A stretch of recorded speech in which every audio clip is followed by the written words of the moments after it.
We'll go ahead and get started. For those of you that were here yesterday, I'll make the same comment. This isn't church. You don't have to sit in the back of the room. Come on up if you want to. I'm up here all by myself. This morning we have MISO overview, MISO 101. With us we have the Regional Director of Regulatory Affairs for the Central Region, Bob Kuzman, and I'll just turn it over to him. And this is interactive, so feel free to ask questions on the slides. Save your questions to the end, however you want to do it.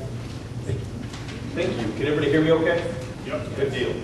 Because there's that. Okay. Well, welcome everybody. I'll just give you a little brief introduction who I am, what I do, and a little background, and then we'll start. But most importantly, please feel free to stop at any point, raise your hand, yell out, shout out. I don't care. We'll try to answer all the questions. Adam, if I don't know the answer, I'm going to throw it to Adam. He can answer. He's doing this a lot longer than I have. Just a little background about me. I served in the Indiana legislature for 11 years, and then left the legislature to lobby for NIPSCO, which is a company in Indiana, and also worked for Miller Coors and some gaming opportunities. Left practiced law for 15 years before, as I was a legislator, so I'm a retired lawyer, thank God. And now I work for MISO. I've been at MISO this February, it'll be 3 years. So I've been in this role now for 3 years, handling the Central Region, which we'll talk a little bit about here in a few minutes and what that is. How many people prior to today or before this presentation knew about MISO or what MISO does? So I've got a pretty good in-depth. How many people never thought we were a soup or something like that? MISO soup. We still get that. Don't worry about it. We'll get through it. Like I said, I'm going to try to keep this at a pretty level 101, but if we need to go in the weeds, I'm happy to do that and answer some questions if we need to. And like I said, if I can't, Adam spends more time at MISO than I think I do. So I'm happy to defer to him. And if we can't get the answer, we'll get it to you in the near future. So let me just get started real quick. In my old trial days, when I practiced I was a criminal defense attorney for 15 years, so I learned the pace. So I apologize for that. It just keeps my thought process going, and I got to learn how to turn this on too.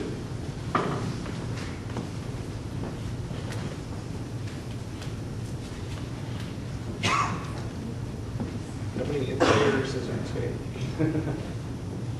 Which one's the on?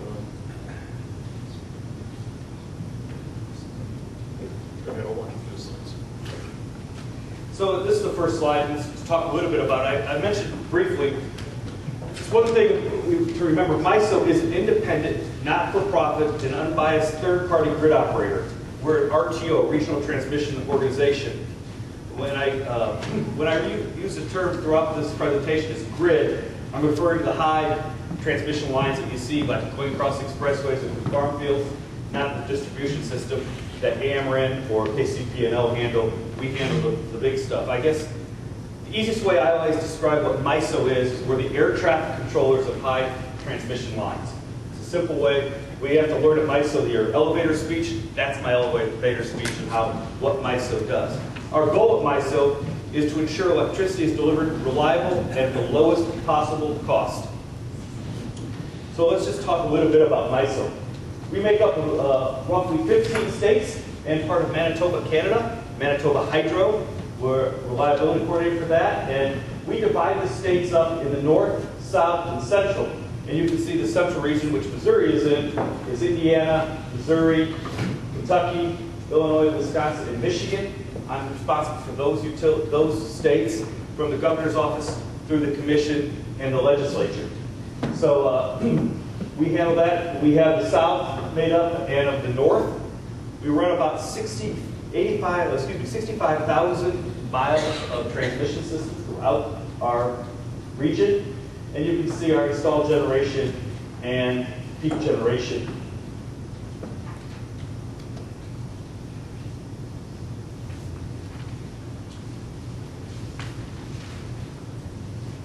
So our country is divided up amongst a lot of RTOs, ISOs, so I thought I'd bring this slide to you. MISO is the largest land-based RTO. We cover the most territory, However, we're second in load to PJM to our east. PJM has the largest load. They make up the cities of Philadelphia, obviously Chicago, and out east to cover those systems. We border, which here we'll use the term seams. And when I refer to seams, that's the seams between MISO, SPP, ERCOT, and PJM. And as you can see, in Indiana and Illinois, PJM does creep into the MISO footprint in the Chicagoland area, and up by, if you're familiar with Indiana, the Fort Wayne and southern corner of Michigan. That is AEP. They are in that, and then ComEd for the Illinois section of it. The brown areas that you see are non-RTO or ISO members. In the south, you have TVA, Tennessee Valley Authority, and also Southern companies and some of Duke. Southern companies basically work their own system and handle that. And then you can see the other brown area, obviously the Missouri area, that is your munis and co-ops, and they are not members of any RTO at this point, or they may never be a member of an RTO, but they sit out in the brown area there. We are all regulated by FERC, Federal Energy Regulatory Commission, and except for the lovely state of Texas, the ERCOT is not connected. They're sort of self-contained, and they handle all their own stuff, so they don't have to report to FERC. They're sort of their own country, so if they get left out, they don't get federal help. California ISO is growing. They're looking to expand into other states. However, at this point, some other states are pushing back because in the California ISO, the board is set by the governor of California. So other states are concerned if they come into California ISO, who's going to control when the governor appoints the board of directors of the Cal ISO. So it makes for interesting. And SPP is obviously looking to move out west in that area and to grow any RTO expansion will be west, east, and then to the south. Very unlikely that the southern companies will come into an RTO, but you just never know at this point. They sort of handle themselves. Any questions so far? I'll keep rolling if we can. Seeing none. Yes? So, Alex Santel, I'm an advisor to one of the commissioners here. I was at a meeting last Friday. There was a representative from the Missouri co-ops. Yes.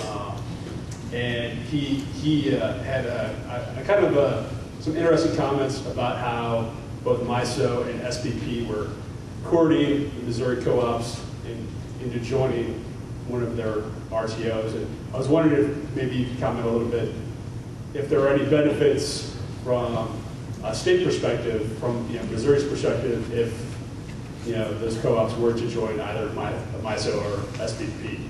I can just talk generally. About the benefits of RTO, the diversity of portfolio. We stretch from coal, gas, nuke, wind, solar. MISO now has 500 megawatts of solar in Minnesota, ironically. At this point, our wind is up to about 16 gigs, and growing. And if you look at our generation interconnect for the next couple of years, it's all wind and solar expansion, not much other than that. Especially in Illinois and in Missouri, both are the same. A lot more wind. So diversity of portfolio. The lowest cost generation online at the time is a benefit. And also we handle, and we'll talk about it a little bit later, I have a value prop that is controversial. I will tell you that. Stakeholders fight over it all the time. Where MISO puts out what value is added to our stakeholders and our customers, our commissions, our states, why it belongs to MISO. And the other prop of that is we do handle a lot of the filings, which will cut down on staff, and cut down on duplication of services. Those are some of the benefits across the board that an RTO can offer. And transmission planning, obviously that's the future. We do a lot of transmission planning at MISO. That's one of our main keys of what we do and control.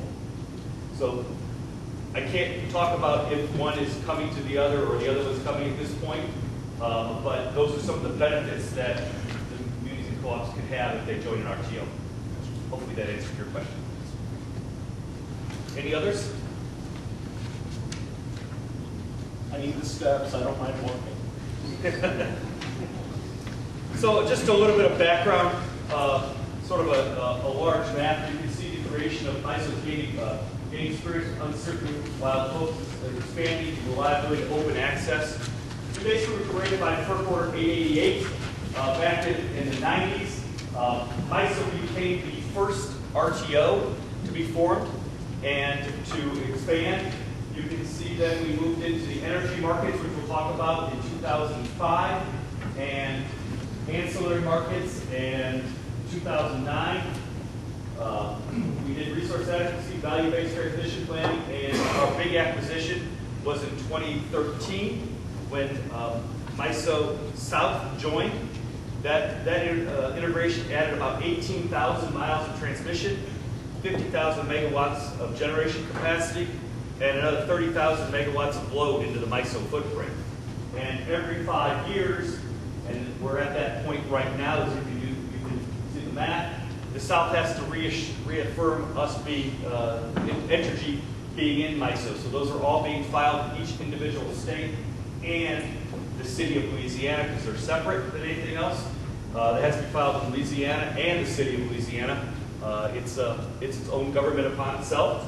And then all in Mississippi, the Arkansas, Texas, and I think I got them all when we did that. So those are all at this point under review and going well.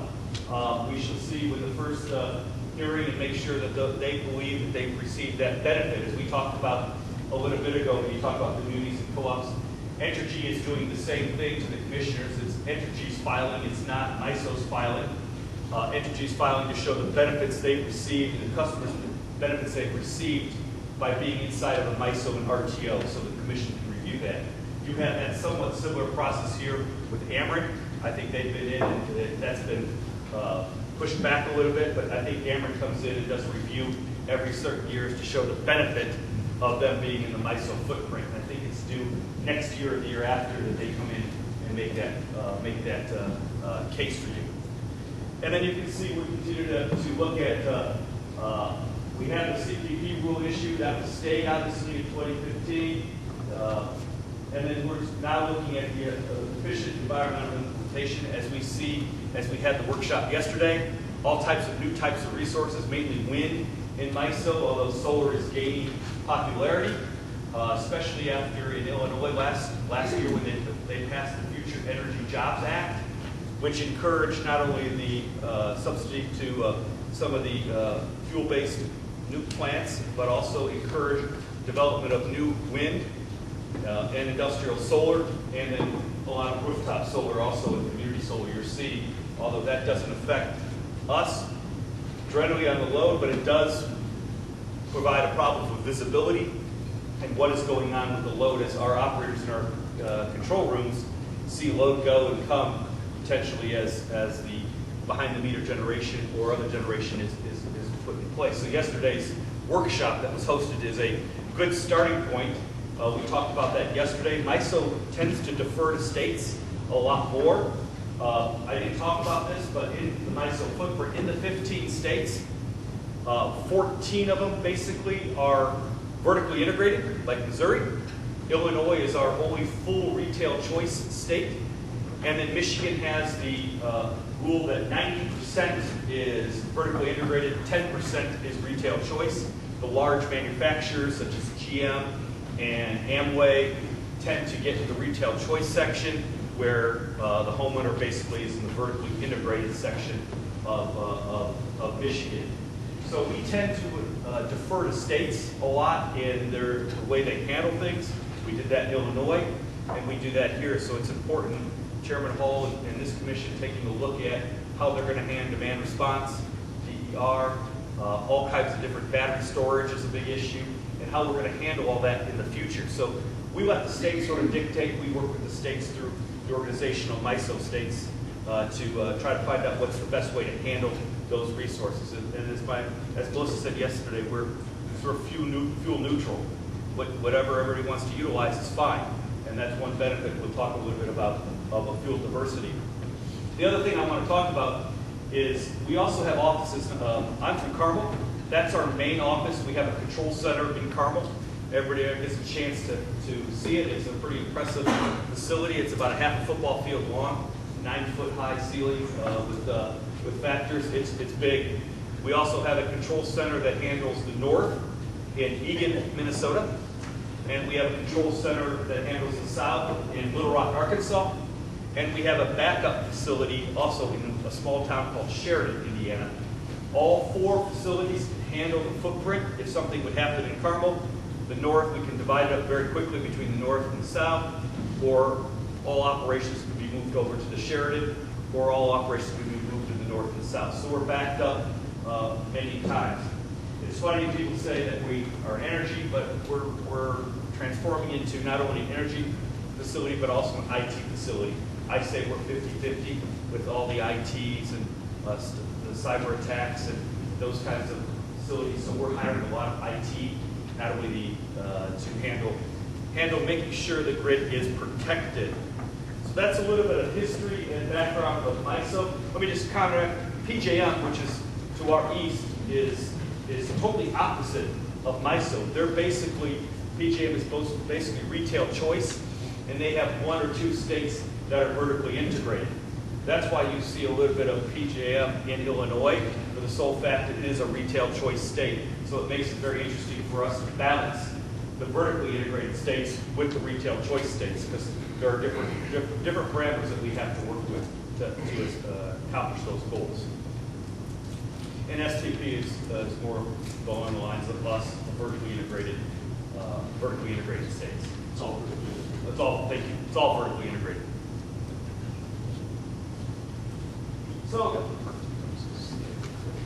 So we talked a little bit about this. This will help answer the question maybe a little bit. I jumped ahead on the key functions and benefits of an RTO. So we provide non-discriminating open access transmission service, meaning that we open the transmission system up. There is no pancaking anymore. We can open it up and try to get least cost energy to the right spot. More effective use of the existing generation and transmission. Just because, what's funny, I always tell my neighbors, just because you may be a veteran or a Duke or an Ameren customer, your generation may not be coming from those sources. It may be coming from elsewhere, because one thing we do is we operate an efficient platform for wholesale energy and capacity markets, which we'll talk about, which reduce the need for additional assets, which actually is better for the consumer. The less generation that you have to build in your state, obviously that cost is passed back on to the consumer. And if you can utilize generation from other states or be more efficient with the generation, it saves the ratepayer money in the long run. One dispatch for the entire fleet. As I talked about earlier, MISO is not for profit, and we own nothing. We own no transmission, we own no generation. What we call it is we have functional control over the transmission system and functional control over the generation system.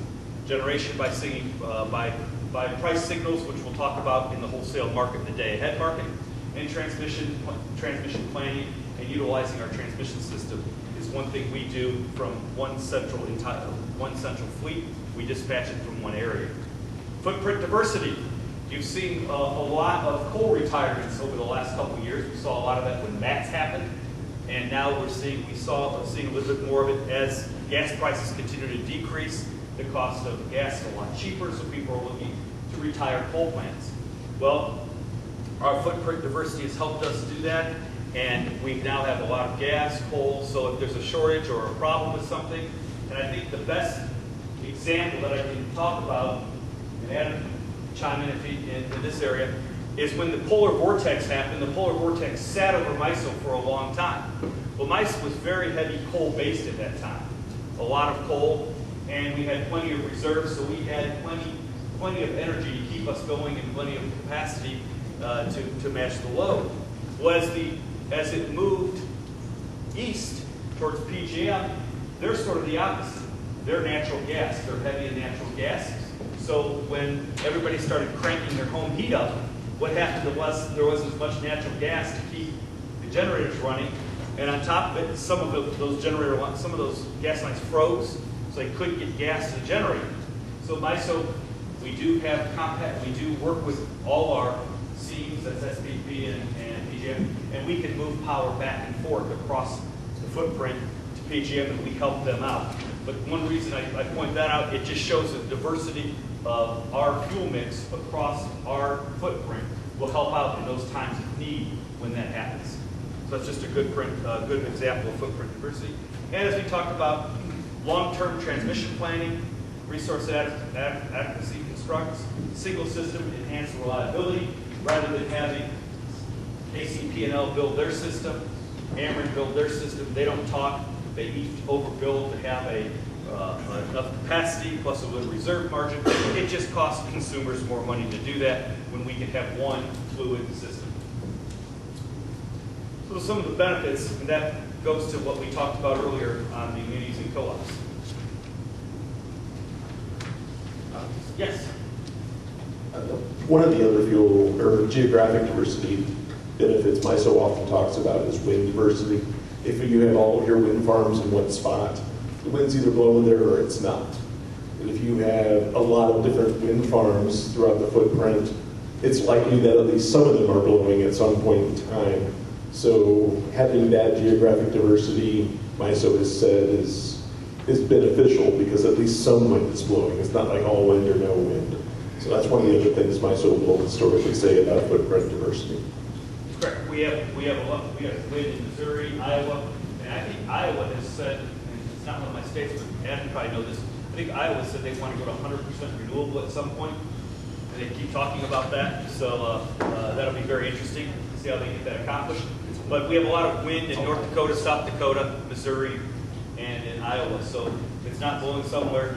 And Illinois is starting to now, because of the Future Energy Jobs Act we talked about, is starting to build more wind. We see that in the generation interconnect. So let's talk a little bit. I talked about the MISO's 2016 value prop that, yes, it does cause some controversy, and our stakeholders talk about it, fight about it, but we put it out there, and this is basically what some value we add. Again, we would show this if that was something to add to the munis or co-ops. Improved reliability, these numbers are in the millions. More efficient use of existing assets, dispatch energy, regulation, and spinning. So you don't, why we have that up there, we just don't have generators on if they don't need to be on. We can dispatch the energy at the lowest cost, which we'll talk about in the marketplace that we have, which saves ratepayer money and company money. Reduce need for additional assets, the footprint diversity we talked about, generation availability, wind integration, and demand response is our largest. Obviously, we have to come in there. The MISO cost, that is our cost to operate the $266 million for MISO. And then the total benefits of, you can see up there. So I always like to break it down. So at the end of the day, consumers save cost avoidance due to being part of MISO, more than $2 billion a year, which equates for every $5 spent by residential electric ratepayer, MISO provides $56 to $77 in value-based services and benefits annually to the consumer. So we're saving the consumer money. I see it, yes. Is there a spot on the website or elsewhere where we can find the literal formulas for these numbers for those of us who get asked by commissioners for things like that? Yes and no is the answer. You can get on our website, and the presentation that we do for this every year, the one is usually in February. We usually do it in February. So if you look at markets, would it be in? I can't remember. I would. You can go on the MISO website. There's a little search. It's not the best website. I will vouch for that.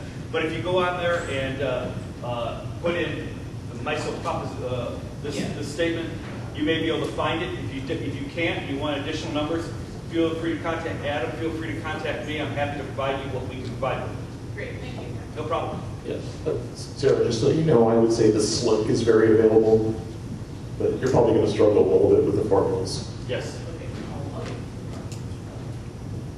I was going to ask, so this almost $3 billion, it looks like, is that spread out over the entire MISO footprint? Yes. And do you see some states or some utilities do better than others, if you get that kind of data? It's all individually broke down. I think we just clumped the numbers together, but some would do better than others, obviously. Just depends. And I think we can get those numbers to you if you need to. What utilities are a bigger benefit of being part of the MISO footprint. And actually, you can look at, it's funny, you can look at the South filings. When Entergy made their filings, you can see the benefits of Entergy Mississippi, Entergy New Orleans, Entergy Louisiana, and see some of the benefits they're saying about MISO in actual filings. Any other questions?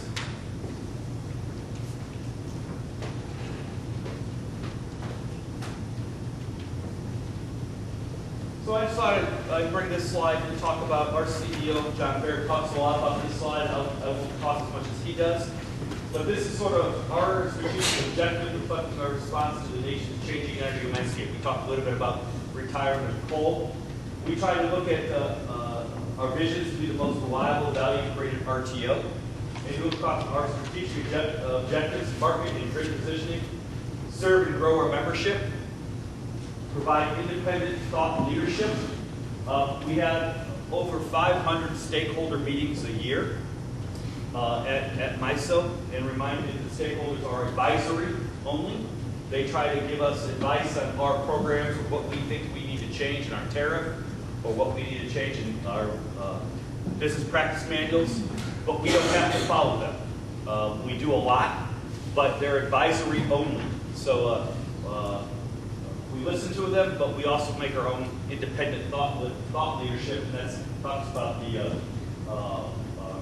last bullet. But thought I'd talk a little bit about our marketing grid position.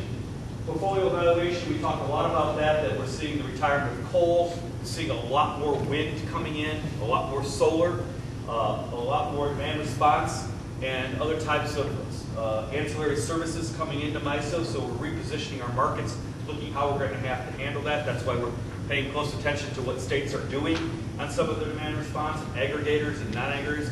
Illinois seems to have a lot of aggregators in it because it's retail choice, whereas your vertically integrated states don't have that many, or they're barred in the state from doing that.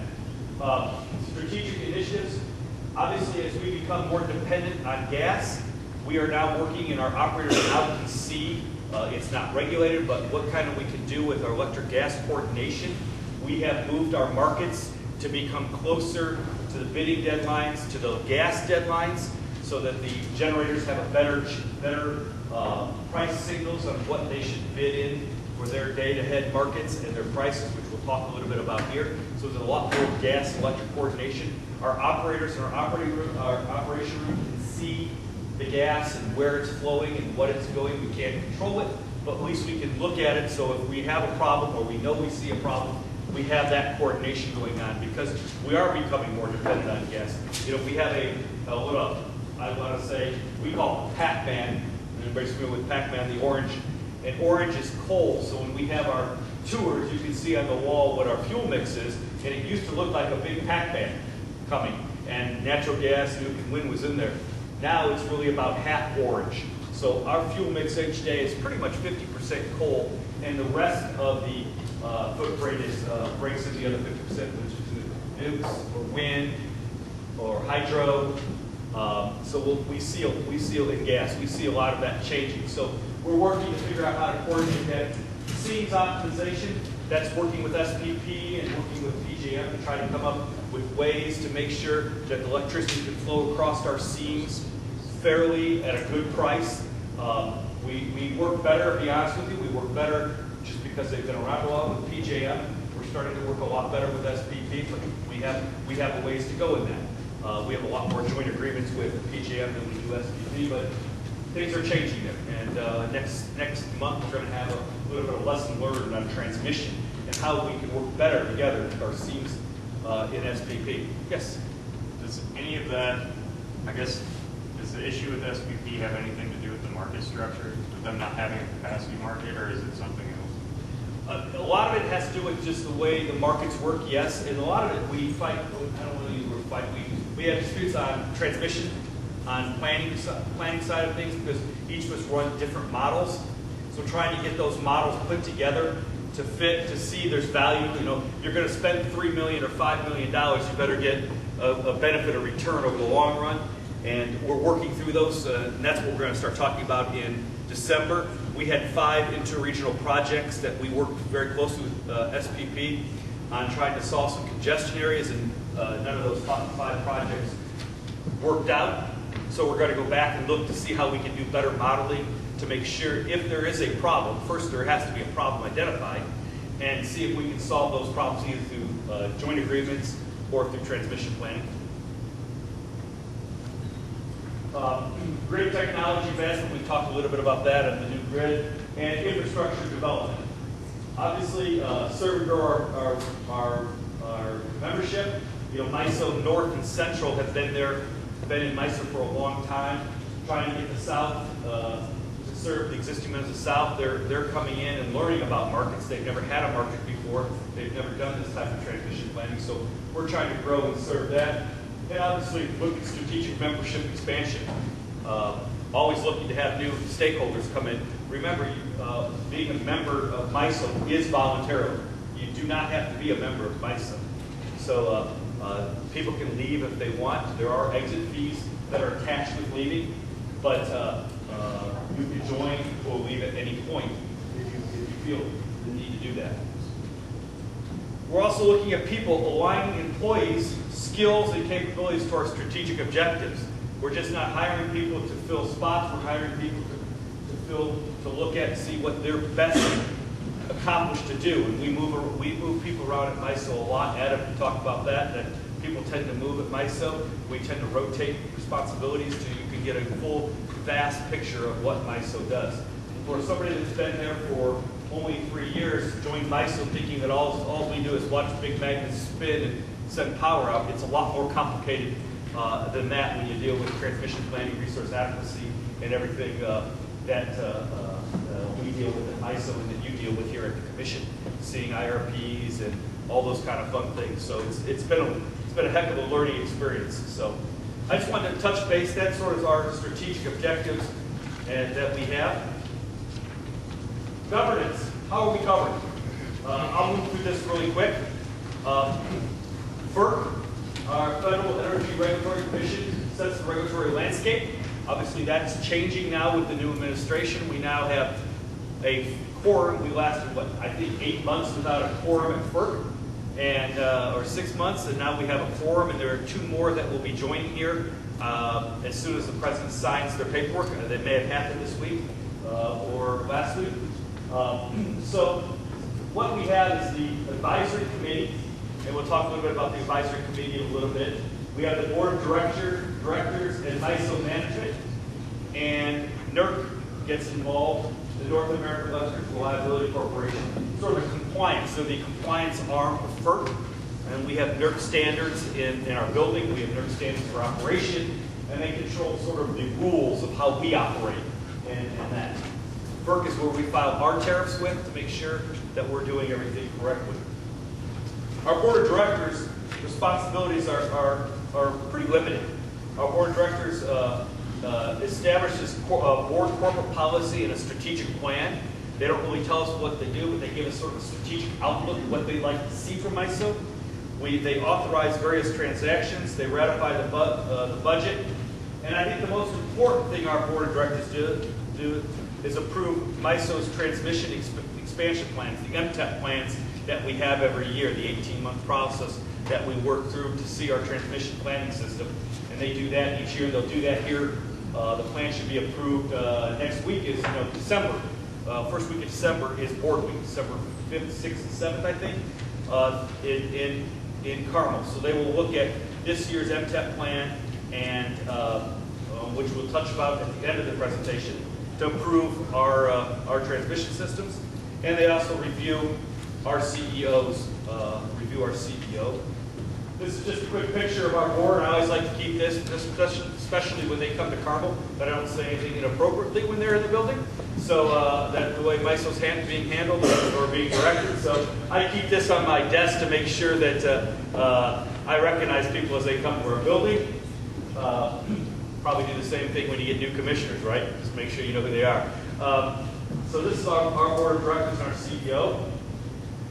The advisory committee, we talked about that as it's a very it's defined by our we have two agreements. We have our tariff, and then we have our transmission owners agreement.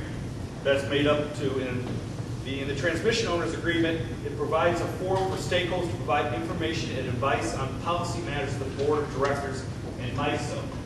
So the advisory committee will meet periodically through the year, but the most important thing they do is they have an open meeting during our board that they actually, each section will come out and talk about what is going on in each section, and the board is there to listen. So it is advisory. It's an important board to be on because your voice is heard directly to our board of directors. So you can see the makeup of the board of the advisory committee as the elections are being held as we speak for the chair and the vice chair of the advisory committee. State regulatory, you can see you do have members of this. You have 4 members. They're non-voting members, but they are advisory members to the committee, but they do not have a vote. They do not have a vote. Either does the advocates and the environmental center. So, any questions so far? So everybody's like, we've been talking for a while. What the heck do we do at MISO? What do we do? So MISO provides, I say, 3 major factors. And our first factor, the real-time operations, safe, reliable operation of the grid, keeping the lights on. That's our #1 priority, obviously, is to make sure when you come home every day, the lights are on. Now, I don't tell a lot of people where I work in my neighborhood because when the power goes out, they tend to call me, and I have nothing to do with it because that's the distribution system. Although we could, if something happened, but generally it's the local utility that has the problem. So I try to keep my what I do away because my phone will start ringing as soon as our power goes off in my neighborhood. We actually operate wholesale market administration, open energy markets, including centralized scheduling, economic dispatch. We'll talk a little bit about that when I finish these slides on what markets we have at MISO. And our other big issue that we do at MISO is transmission planning, where it's safe, reliable, economically efficient transmission expansion. So those are the 3 main responsibilities. And if you remember the chart that I showed you at the beginning, how MISO has grown from the infants all the way now, those are some of the 3 responsibilities that basically FERC has put onto RTOs or ISO to do. But mainly, this, #1 is our #1 priority. So real-time operations. MISO provides balancing authority. We assumed this responsibility from in 2009 with the incorporation of our ancillary services market, our markets, our energy market, and we are responsible for centralized operations. So we will provide, we're the balancing authority for the Eastern Interconnect, which basically runs up to the Rockies, the best way to say it. So we'll handle that for all the for our area in that area to make sure that we stay balanced, that we're running at 60 and keeping things rolling. Reliability coordinator, make sure we monitor the bulk electric transmission system. We're a transmission provider. We provide open access to MISO and manage congestion, monitor flow gates. And flow gates are things that we handle those between the seams also. And we interchange coordinator. So we make sure that everything is running right, and we can make sure that everything is moving across the system. This relates to our balancing function. We may receive curtailments or dispatch to our reliability coordinators to make sure that what we're getting into the system is reliable. We can put it on the transmission grid. Any questions about that? I was going to say, before we move on, Sure. We just went through a lot of terms really quickly. Does Yes. anyone have questions on any of those Big terms. And please feel free to ask, because I didn't know what they were when I started working at MISO either. So I'm happy to answer any questions about those. If I can break it down, yes. Why don't you go through especially balancing authority? Yep. Because a lot of people think that they're intuitive or assume they're intuitive. Sure. And what they assume may not actually be the case. So for everyone's benefit, why don't, again, in particular, balancing? Be happy to do that. So within the incorporation of the ancillary service markets, which this is sort of before I explain what markets we have, we can do that, and I may come back to what balancing authority is once I do the markets, and that may help explain, because we're talking about ancillary markets and no one knows what an ancillary market is. So let me come back to that once I get through our markets explanation. But the main, to break it down, everything in our system has to stay, we call it ACE, area control, and that has to stay as close as we can to 60. So that means every magnet hits the exact same time, and we keep that balance, because if it starts wobbling, we get off balance. We don't have enough generation to support our load, it'll start dropping. So we need to put more generation on, and there will be a drag, for lack of a better word, on the system. So like we're running through, we hope everybody runs on a clear path. If for some reason snow starts piling up and we slow that down and we don't have enough, we're lagging behind, we need to balance that out by adding generation. And we do that through the ancillary markets, which we'll talk about here in a little bit. If we're running too fast, meaning that we're on a treadmill and we're faster than everybody else, we need to slow that down and take generation down. So that's the easiest way we can tell you on how the balancing authority works. Did I explain that okay? Yeah, I think so. I mean, the key to balancing authority is just, load equals generation. Right. This is the easiest way to explain it, and we'll talk about the ancillary service market later. Right. Does anybody else have any questions? I'll talk a little bit about reliability coordinator. You'll see in our markets, we adjust every 5 minutes to meet that balance versus load, right? So we're 5 minutes ahead. So we're making sure that reliability coordinator is making sure we'll have enough generation on to meet the load that they have 5 minutes ahead of the next load, next picture. So we're adjusting that. We'll use our ancillary markets to utilize those. Yes? Maybe there's a better place to discuss this, but since you're talking about reliability, I was wondering at some point during the presentation if you could talk about the implications of DOE's proposed NAPA rule. And I've read a little bit about what the implications are, but I was curious if MISO has crunched any numbers and what they expect the impact to be. On the DOE notebook that just came out? Yeah, either the acting chairman's proposed interim rule or the DOE's proposed reliability rule. Like touch that at the end, if that's all right with you? Yeah, that'd be great. Thanks. Bob? Yes. Go through some of the acronyms that are on this slide. Oh, yeah. LBA, Load Balancing Authorities. Is that a little bit? Remember if it's local or local? It could be either load. That's the funny thing about acronyms. Load balancing on this one. So if you go to the MISO website again, there is a great glossary of all the acronyms. I printed it out and have it in my office. So it's about 25 pages long. So that, let's see, what else are out there? I was going to skip the I roll, but what's an AGC? AGC is the adjusted gross control of the balancing. So we're centralized, so we'll look at the big picture. Local balancing authorities, LBA. Automation generation control, I use gross. It's automation generation control, AGC. IRLs are interconnection reliability operating limits. Yeah, what those are, what the reliability coordinator is, if I was going to give you, an explanation of it. I would talk about NERC, which we really haven't talked about much. NERC is the North American Electric Reliability Council. And those are the people that basically say, here's how you're going to run the system so that the lights come on. Right. And they have all of these standards and all of these things where it used to be that Ameren, Missouri would be their own reliability coordinator, and they'd be responsible for meeting all of these NERC standards to keep the lights on.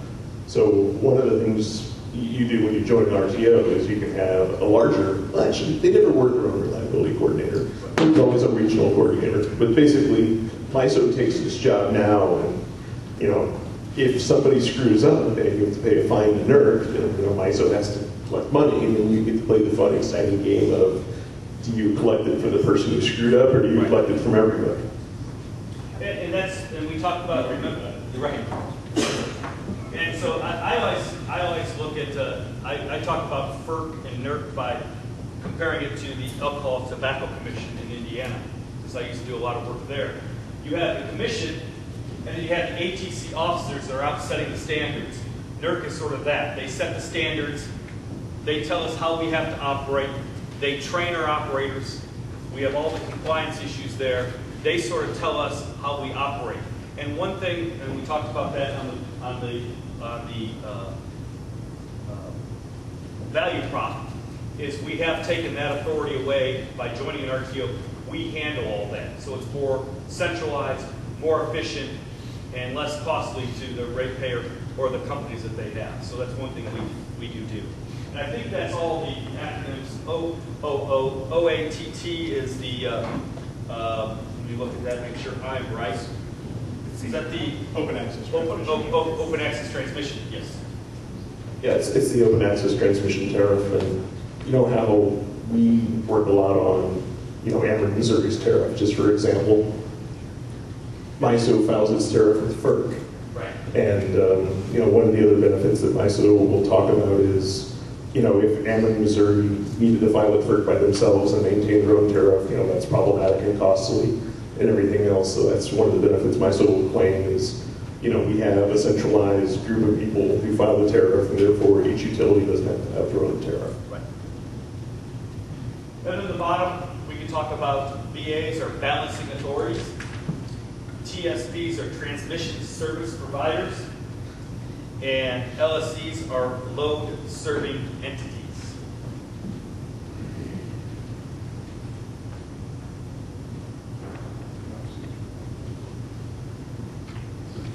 Any other questions about this slide?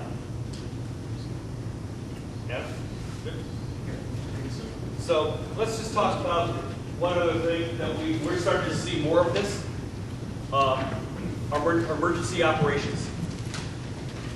We have a guide that's set up at MISO, and we talk about these different types of warnings that you see. We're seeing them more in the shoulder months than we are in the winter or summer. We're seeing them in the spring and fall because of the plants being shut down because they need to do maintenance, transmission lines having maintenance, and then in October we get 5 days of 90+ degrees in the fall when a lot of that generation is being repaired. So we'll start issuing warnings. Does anybody in this? You can sign up to get these at MISO. Does anybody in this room get these warnings? So if you want the warnings, you can go to our website and sign up to get these warnings, but we can sort of go through them. Conservative operations, that's alert, just to be ready. There's a potential for reliability issues possible in an area. It may be the north, it may be the central, it may be the south. And then we start working our way through all the way down to hopefully we never get here to number 5. We hope that we can solve the problem, we can bring in generation, or we can utilize our demand response or other types of energy in the ancillary market to help stop getting to a max gen alert. We never want to really get there. We have been, I think we got to max gen event 2 this October, where we became, when we talked about the 90-degree days, 5 days in a row, I think we got there. We did start calling our regulators to let them know that we're getting close.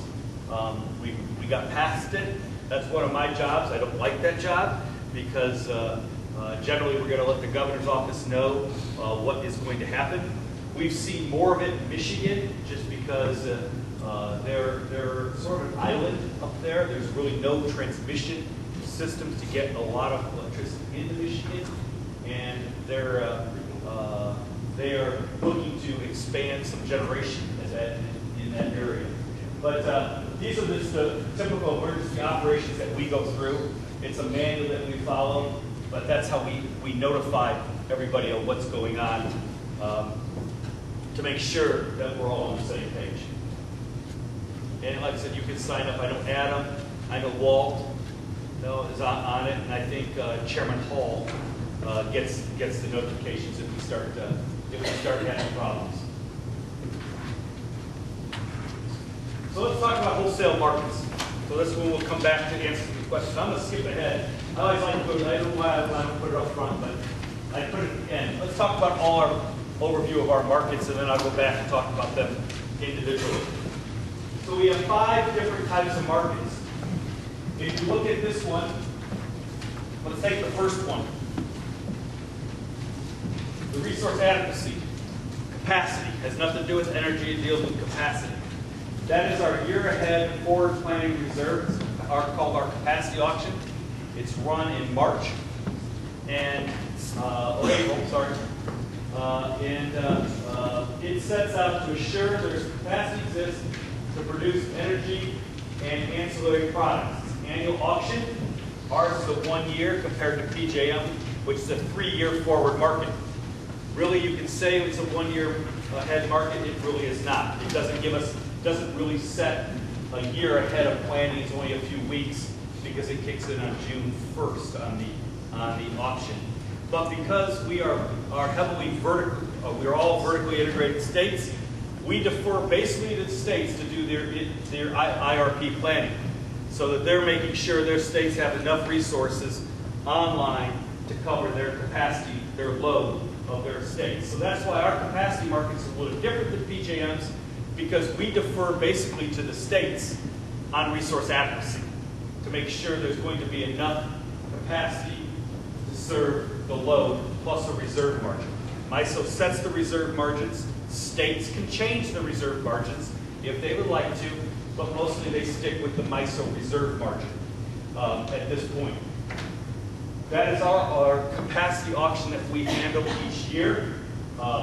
That's where you hear the issue in Illinois, where the Illinois Commission is retail choice. The Illinois Commission, go ahead. Go ahead. Can you touch on the thought process behind raising the reserve margin along with having the capacity market as opposed to SPP bringing theirs down without the capacity market? I can't talk about SPP, but Marcus, Adam, maybe talk a little bit more about SPP. You want to go ahead and do that, and I can chime in with the MISO market? Yeah, I mean, I can talk about both also. Okay. Happy to. So the interrelation of the reserve margin and the capacity market, that's how I kind of took your question. Is that fair? Yes. Okay. So, yeah, I mean, if the way I always explain the reserve margin, this is for the benefit of other people who are not necessarily you, is that if I have a 15% reserve margin and I expect my peak to be 100 megawatts, it means I have to carry 115 megawatts of capacity. So that number can flux up and down. If it's a 20% margin, I need 120 megawatts, 10% margin, 110. So what the capacity auction does at MISO, I always like to think of it as the Katrina bus evacuation problem. So all the nursing homes in New Orleans were required to have an evacuation plan, but nobody ever checked to see whether or not everybody had called a one-bus company and was using that bus to evacuate. So what the capacity market does, even when the states opt out or basically say we don't want to play in your market, is they'll check and make sure everybody doesn't have the same bus reserved, because otherwise people get left behind. You don't have enough generation. So if I move the capacity market up and down, Basically, that's saying, you know, Missouri would need more or fewer resources to be acquired through either the auction, which hardly ever happens, or through what's called self-scheduling or opting out. Like what Ameren typically does in this market. And I think I'm around your question, but not necessarily to it. But I'm going to ask you when I'm done. Is MISO generally says, okay, let's say they need 115 megawatts, just in that simple example. They will say, we already have 115 megawatts of capacity. We're going to buy and sell for ourselves. Right. So we basically just stay out of the auction process and don't involve the price setting. But if the reserve margin went up, they would either have to have more resources or they would have to buy, you know, from the market. So that's kind of how that would work. Is that? Go ahead. Sorry. In the MISO market, in our capacity market, about 96% of everything is frapped in, meaning it is bought and sold separately. They match the load with generation, put in our market at zero, right? It's that other 4% that may not have the capacity that will come in and buy in our market, whatever those prices are. Okay? And go ahead. No, I just want to make sure that we kind of talked about how that would work up and down. Yeah, I guess where my question comes from is from a planning perspective. You know, if you're an SPP, you're planning for your 12% reserve margin versus in MISO, was it jumping to 18? And then Where has the number been the last, say, 5 years? Where's Walt when I need him? I was going to say the other half of my brain can speak about that better. Now, we can either talk about actual reserves or the reserve margin. SPP's historically been long. We talked about that some yesterday, and we can get that slide. You know, we can find that slide from yesterday and put that up. MISO historically has been a little bit tighter. yes, okay. And what the reserve margin difference is between SPP and MISO can be a lot of different things. Sometimes it's as simple as how they calculate it. Yeah. So sometimes it's a numbers goof in terms of, you know, what counts as load and the denominator can sometimes be a little bit weird and wacky. And you can also have the, you know, what resources count at the top. So, you know, if one side of the fence says, we want you to strip out distributed generation from your load forecasting, for example, that would be a way to say that your denominator is not necessarily the same on both sides. But there's a lot of other reasons. They also do what's called a loss of load expectation study, which is basically how often do we think we're going to have a whoopsie and the grid goes down. So, you know, generally the goal is one whoopsie in 10 years. Yes. But, you know, you could go for one whoopsie in 8 years, one whoopsie for 5 years, one whoopsie in 20 years. And that kind of, you know, it's those sorts of decisions that kind of impact how you set your reserve margin. Right. It's based on 1 in 10. I mean, that's what we look at. I like the word whoopsie. I'm going to utilize that. That's a good word, whoopsie. I'm going to utilize that from now on. Thank you, Adam. But our reserve margin, we used to be a lot more. How do I say this? We have been long for a long time. I'm just trying to figure out a way to say that. But as we continue to see the coal plants retire and not much being built behind it, that is starting to get closer. We're starting to squeeze, and that's why in the shoulder months we're starting to have some issues because of MISO. Unless theoretically we can't tell Ameren to say, hey, you can't shut that plant down. We can say in the emergency situation, hey, can you delay it a little bit to get past this couple days? But we don't have the direct authority to say stop, don't do your maintenance. Okay? Same with transmission lines. So we can't control that. I mean, that's a topic of conversation going on in the stakeholders' procedure right now. As we talked about that, we will bring ideas to the stakeholders, but a lot of the companies don't like MISO saying, hey, you can't repair your generator. I mean, if something breaks, we have no control of that. I mean, we don't. But on the planned maintenance, maybe MISO should have some, as we look at the footprint, some input on when we move things around and do the planned maintenance. Yes. So is there, does MISO have any outage optimization as far as the planned outages goes right now? Do we have authority? Right. Do you currently have plant optimization? Yes, we do. In- I'm sorry. I read your question as, can everybody schedule at once? Right. Is that what you're saying? Yeah, people can schedule, and we can say, we can advise them that that would not be the best time. However, we can't dictate. Does that answer your question? Yep. Thank you. We are looking at that. I think that's in one of the committees now that we're looking at and seeing how we can work through that. We tend to take a long time to move in different areas at MISO. It takes some time to get companies on board with that and get everybody on board the best way to handle it. So we're working through that process as we speak because, as mentioned, we're not as long as we used to be. Before it was we were in the 30s, 35, and do what you need to do when you can do it. But as our base load generation is continuing to get smaller, we're getting a little more concerned, and we can't control the weather in October. What would you call that correspondence between MISO and the utility? Would it just be an outage recommendation or a deferral recommendation? Or what would the technical term be? I haven't followed that committee. I don't know what they call that. Have you followed that, Adam? I think we could get you the answer. I'm trying to remember. If I had to call it something, I would call it outage coordination. Yeah, okay. But I think that's I'm not. Yeah, I need the other half of my brain is a little rotten today. So Walt plays a very nice fake engineer. I play a fake lawyer. We've kind of split it up a little bit. We're both economists.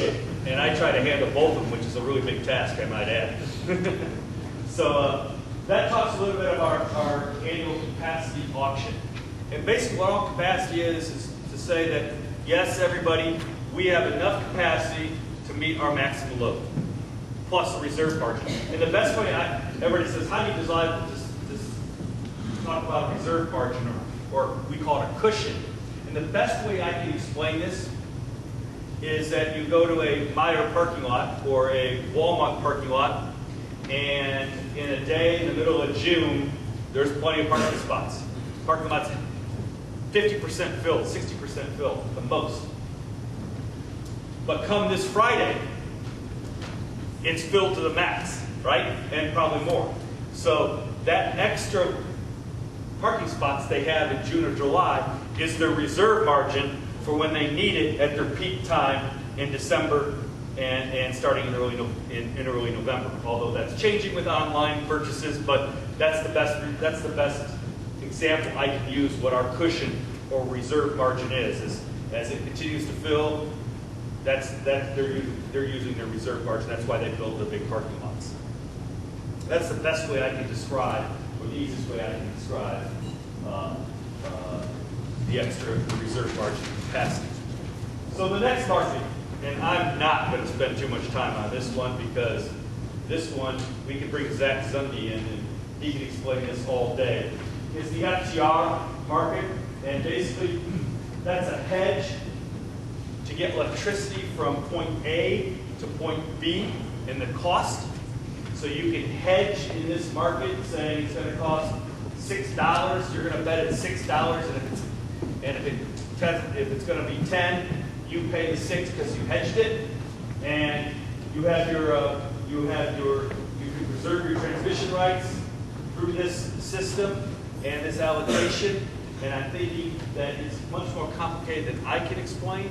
But the bottom line is it's utilized mainly, I think it's mainly utilized when your generation is far away from your load. So you're trying to get your generation to your load. And that's the best example where this can come into play. Adam, you deal with transmission a lot more than I do. And on this, I can handle the day ahead in real time, but it's a complicated market. Yeah, on financial transmission rights, it basically smooths out the costs. It makes it so the load, like we'll just pretend that Ameren has Callaway and St. Louis. Those are its only two things.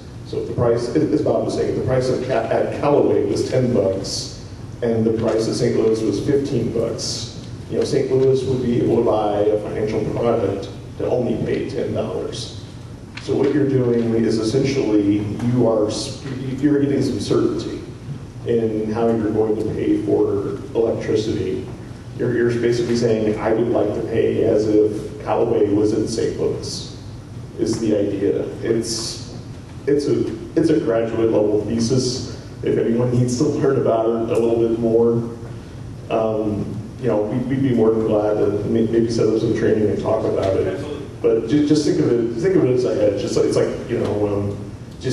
It's moving Callaway to St. Louis is the best way I describe it. But you have to pay for that benefit. So it's just like buying insurance for a car. You're paying some money in order to buy a product that smooths things out. You want to be relatively indifferent if if your car gets crashed or whatever. So you buy an insurance product. So now we're talking the energy markets. Any questions about FTRs? Like I said, we're happy when we get some feedback. Please provide feedback to Nicole or whoever, and Adam, and we can get other people here, or we can do a webinar, or however you want to do it. Day ahead market. So we talked about it, and I'm going to go back to other slides here that'll explain this more. This is our forward energy market. This is where most of our energy prices occur. This is how we set everything. So today, between 7 o'clock and 11 o'clock, everybody across the footprint that has generation, if they want to, can build. If they go to bid in the capacity market, they must bid into the day ahead market. So they will bid their price every hour of their generation, whatever it would cost. At 11 o'clock, and we'll talk a little bit about this. I have some slides to show that. At 11 o'clock or so, we will close that market and we will start stacking lowest to highest cost. And we'll utilize our load forecast and draw that line. Then we'll run transmission scenarios to make sure where those generators are located, that we can get that generation to the load. And they will run those scenarios and make sure that we're not causing congestion, which costs people money on the system. Once they do that, they'll restack everything. They commit the generation, and at midnight, those generators better be up and running at that cost to meet that load. It's the simplest way to solve that. Yes? Can you talk just a little bit about where the load forecasts come from and how that process works? I will do that. Absolutely. When I get back to those slides, that's okay. But don't let me forget. That's our day ahead market. Then we talked a little bit about the real-time market, which goes back to the balancing authority. And that's the spot energy market. So we'll match as we see load forecast, and as we see the load either be larger than the forecast or lower than the forecast. Obviously, if it's higher, we need to find some other generation to match that load plus a little bit more. So in the real-time market, we call that the spot energy market, or the reserves. And that will set, as we talked about earlier, the 5-minute energy dispatch to satisfy demand and manage transmission congestion. Obviously, the cost of that is a little bit more than the day ahead. It's going to start costing you more money for that generation because we're trying to match that load as it either is higher or lower. If it's lower, obviously, we'll turn generation down. Set pricing, we'll turn generation down. But in the real-time market that we have, we run it every 5 minutes to make sure we have enough generation, and they bid it in. And then the ancillary service market is we have either regulating, spinning, and supplemental reserves online. Regulating is they can turn the plants up that we have on. Spinning, they're spinning, but they're not producing anything. They're just in ready to go in case we need them. And then something reserves is peakers or something else that we can have that we can turn on fast, that has quick ramp speed to get up and running, so if we need something very quickly, they're on. So those are the 5 different markets that we have at MISO. Now let's go back, and I'll get to your question back this and try to explain this a little bit. So the balancing act that we have each day. Day-to-day, MISO reliably efficiently balances the needs of customers with available supply through a centralized competitive energy market. That's the day-ahead market that we talk about. The balancing electricity supply and demand, this is the chart that we use. So you can see supply and demand, we try to keep that at 60, as we talked about the balancing authority right there. And we try to keep that as best we can. Demand is greater than supply. MISO regulates the energy by dispatching units to provide more power. Supply is greater than MISO regulates energy for dispatching units to provide less power. So we'll try to keep that in balance as quick as we can through our markets. Best way, the most efficient way, and the best price to your consumer. We talked, it goes back to the value prop, that we're not having too much generation on the system that costs people money. Obviously, if generators are running and they don't need to be, they're costing somebody money.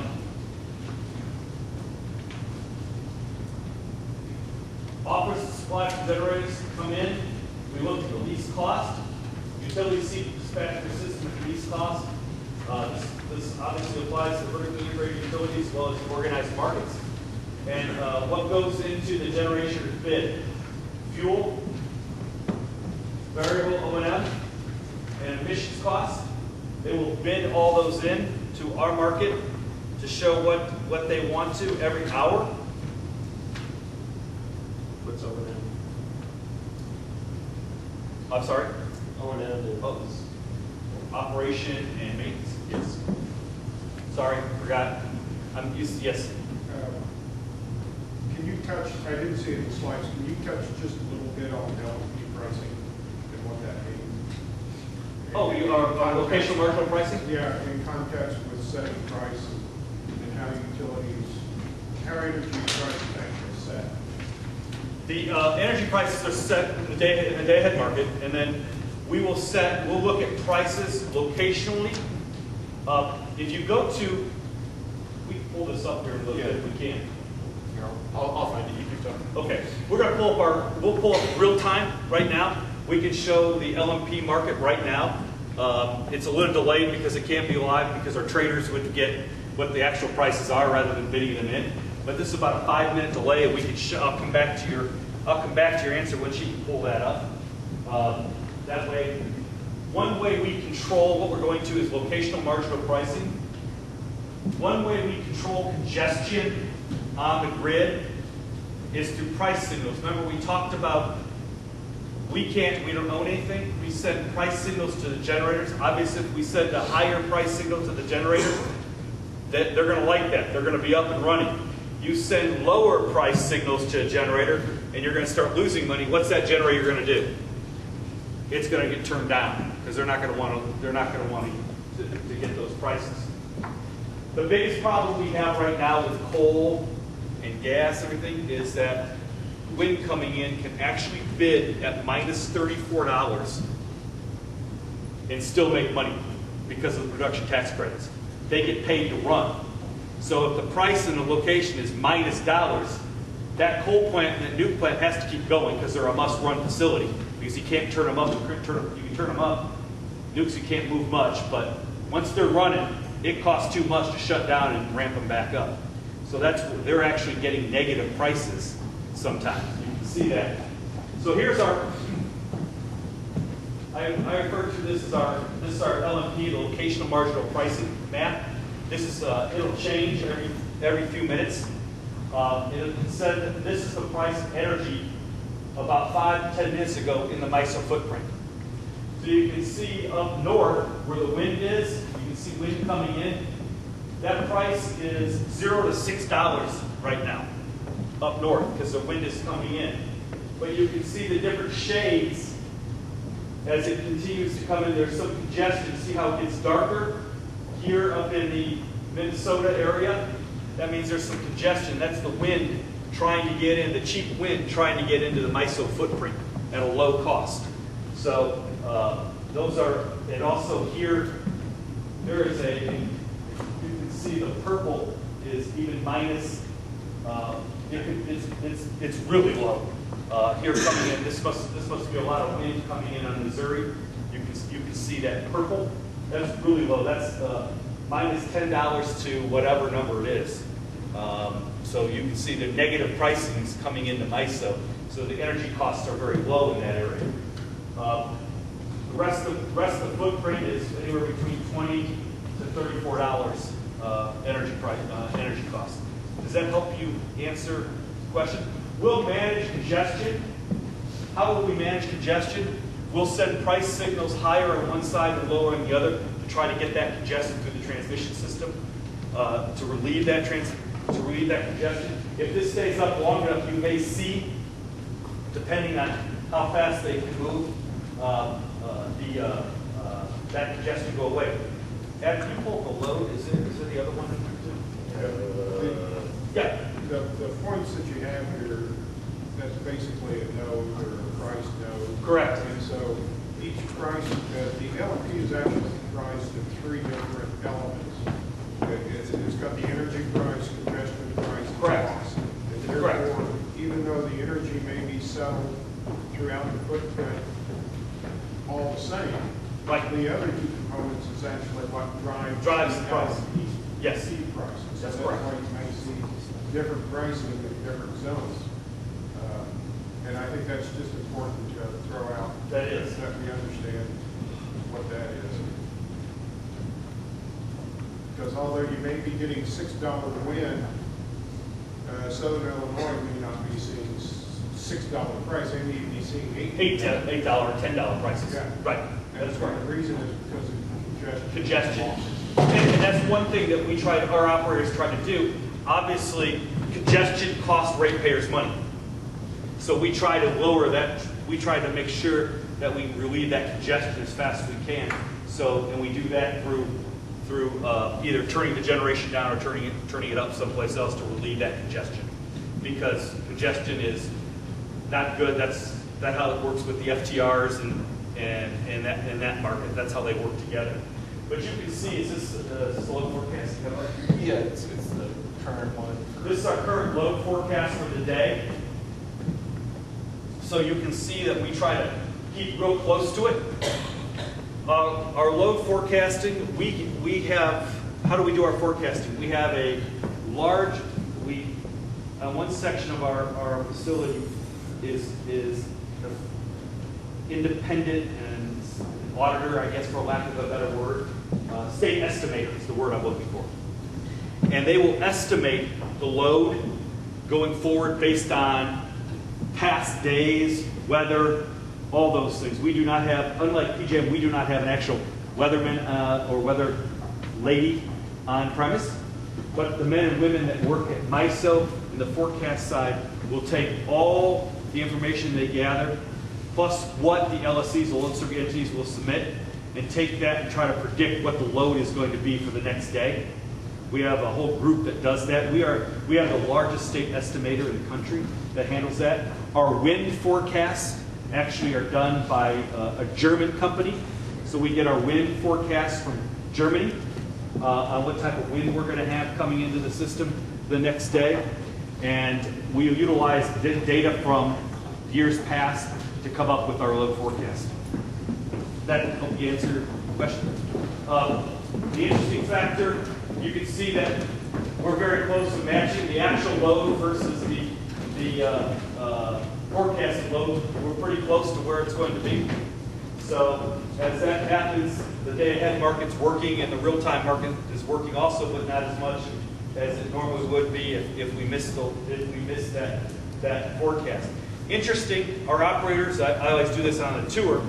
There are 2 days, it's a little fun fact, there are 2 days in the year that our operators actually have to be on guard and watching what's going on. Any ideas what 2 days those are? That load can change very quickly? Well, I'll give you one. Super Bowl Sunday. because everybody across the 15 states are either turning their microwave on, flushing the toilet, or doing everything all at the exact same time, if you think about it.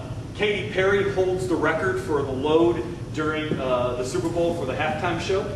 Our operators actually are watching the TVs to watch as they ramp up, because as halftime comes, load will grow. And then after halftime, load dissipates, and it goes back up to the end of the third quarter. Why does it go back up to the end of the third quarter? Dad or mom are putting the kids to bed, so the showers are coming on, the lights are coming on upstairs, the TVs are coming on. So they actually have to watch that function during the Super Bowl. The second day is coming up. It's coming up. Anybody know what the day that is? Thanksgiving. The day after Thanksgiving. Why? Because everybody at the same time across 15 states are turning their holiday lights on for the first time. Now we don't see it as much because the lights are becoming more efficient, and the weather. Our forecasters will look at the weather on Thanksgiving or the day before Thanksgiving, because if it's good weather, people are going to be outside putting their lights up. If it's bad weather, they won't put as many lights up. So they will actually watch the load and be prepared for the load on those two special days, especially the Super Bowl. We always we do tours. Everybody's wondering why we have TVs on in the control room. It's because obviously events that happen, weather events or other emergencies across the footprint, will affect our energy, but mainly the Super Bowl. It's we actually bring other people in to help make sure we're ready to go for that, because it's a big day. So, anybody have any more questions about this or our map? We'll go back to the map just real quick and see if it's changed, Adam, then we'll go back to the presentation. Yes. So your price, like right now in the St. Louis area, it'll be $46 per watt. Is that megawatt? Is it megawatt hour? Right? I want to say megawatt. It could be kilowatt. It could be. I think it's megawatt. I have to check. I'd have to check. Yeah. Sorry. So it's still the same. Now it's a little bit more expensive in St. Louis than it was 5 minutes ago. Yep. So you can, if you're bored and you really want to watch a map, that changes about every 5 minutes. So you're welcome to pull that up on your computer and watch that. And actually, we were watching it because in those days of October when we had the 90 degrees, we watched the prices get up. In Michigan, the prices were around $600 to $800. So it got real expensive. Either somebody was making a lot of money or somebody was paying a lot of money for energy at that point. So it just changed again in St. Louis got cheap. Good, see, did it? Yeah. There you go. That purple is purple is gone too. You notice that? So, yep. That's how we. That's a little bit about the LNG map. Any other questions? Yes. Sorry to have so many. No. Is there much wind in the southwest portion of the MISO footprint, specifically down near Texas and the Gulf? Because I know ERCOT has a lot of wind right along the Gulf Coast. I didn't know if that was if that continued into the MISO footprint or not. We have more wind in the Midwest and up in the north area than we do down there. Is there any plan to add some down there, or is it not enough? That would be up to the. I mean, MISO doesn't do that planning, so that would be up to the states on what they're doing. I'd have to look at our generation interconnection. You can go, if you go to our website and look up generation interconnect, you can see every type of generation that has been filed in our queue. That's what we call our queue. And that generation interconnect, you can look what is in the queue for Missouri. You can look what's in the queue for Illinois, and we break it down that way. There's typically more in West Texas and North Texas. Right. We could also bring up what's called the NREL map, the National Renewable Energy Lab map that kind of shows you the wind speed in various parts. And that would probably also be a good indicator of where wind farms are likely to be. It's not 100% reliable because you want to build closer to a transmission line, but if I was going to predict where wind was going to be, I'd look at that NREL map.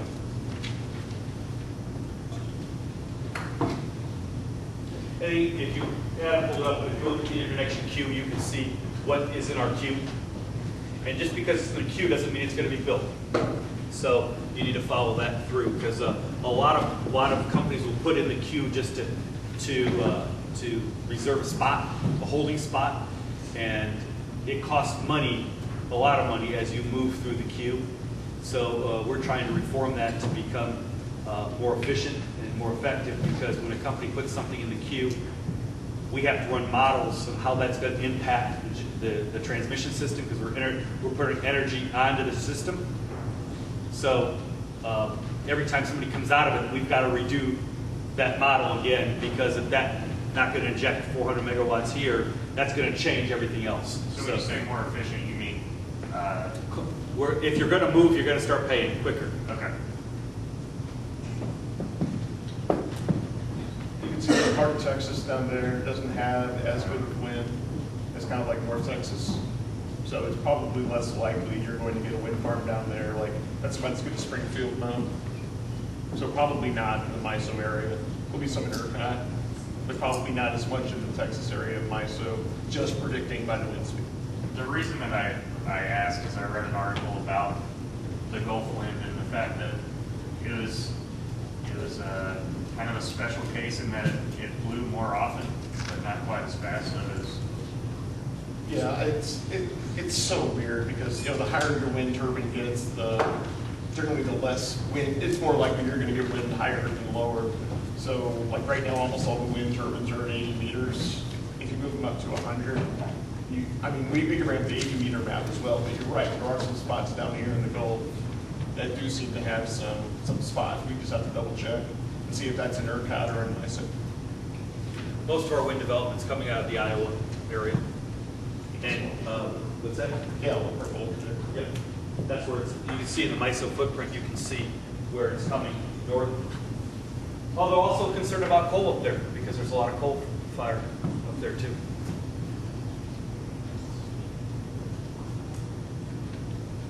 There we go. Back to this. Do we have any more questions about? Yes. One more. Sure. MISO's moving to 5-minute settlements. Yes. What is the theory behind changing from an hourly settlement to a 5-minute settlement? Why? I mean, it employs more accountants, besides that. Actually, we're a little bit behind in that system as we're moving forward right now to do that. We call it big data. Big data is running a little bit behind in trying to set that system up. I think it's becoming more accurate, more cost-effective way of doing it, and it's based on also that we settle the market in 5 minutes too. So it's more consistency. SPP settles 5 minutes now, the others do. Is there a greater benefit when you say more accuracy? I think we're just trying to be consistent. Just valuing the ins and outs closer, the settlement process makes it Easier. And I'd say it's also harder to cheese the 5-minute period Then there's an hour period. If you wanted to move things up and down within an hour, I don't know what's You can adjust your generator to be more beneficial or less beneficial in an hour period than you can in a 5-minute period. Is that a good way to say it? Yeah, because I don't remember if it's average or something else, but that's really the argument that's given for why you move it to 5 minutes, is that you're going to get kind of a tighter period to look at. You're less likely to get market manipulation. You have our IT department running around pretty heavily right now trying to get that up and running, because it's a big change as we're trying to do our market enhancement changes too in our system, our software base. That's why I mentioned at the beginning of the program is that, we say our energy, but we're turning into more of an IT company than a lot more. I mean, obviously we run markets and we deal with resource adequacy and other things, but our IT department is growing substantially at MISO and our transmission planning section, our TAM section. Any other questions? You got one more? Oh, I'm sorry. My question is, right now we have the wind tax credits, and my question is, obviously it's not going to last forever, and we're retiring coal plants left and right. There's eventually going to come a point of reckoning where the artificial, whatever you want to call it, the artificial price is being set now. It's not going to be there. future? I mean, I know that's Well, I think Melissa, impossible to do. yeah, if I remember correctly, Melissa had a slide yesterday that talks about our projections and what it looks like in the future. I don't have that slide with me, but she had that slide in her presentation yesterday on the workshop. She was on panel 2. I can either get that slide too. It shows you some of our predictions on that.